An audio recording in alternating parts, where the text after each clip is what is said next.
ইস, আপনার লাগেনি তো? আরে এরকম বডিতে একটু লাগলে কি হবে?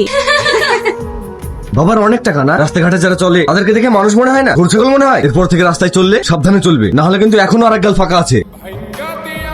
এই প্রিয়া, তোর গায়ে হাত তুললো? আমার গায়ে হাত তোলা? আমি যদি ওর হাত ভাঙতে না পেরেছি তবে আমার নামও প্রিয়া না।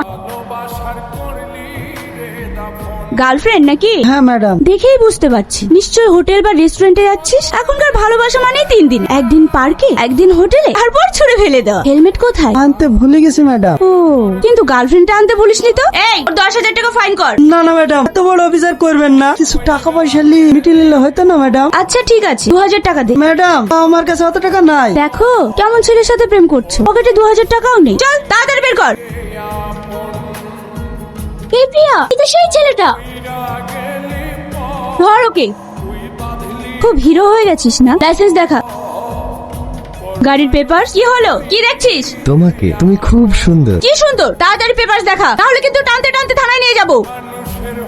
এই প্রিয়া, দেখলি তো ছেলেটা কি অসভ্য। প্রিয়া, তুই আবার আমার ড্রেস পরে চলে এসেছিস। আমি আগে জানতাম তুমি নকল পুলিশ। ড্রেস পরলে থেকে পুলিশ বলে না, ড্রেসের সঙ্গে সঙ্গে নেম প্লেটটাও চেঞ্জ করতে হয়। আমি তোমাদের এখনো বলছি তোমরা এখান থেকে চলে যাও, তাহলে আমি প্রত্যেককে এনকাউন্টার করে দেবো। আমি 1 থেকে 10 পর্যন্ত গুনবো, এর মধ্যে যদি তোমরা চলে না যাও তাহলে কিন্তু আমি গুলো করতে বাধ্য হবো। 1 2 3 4 5 6 7 8 9 10।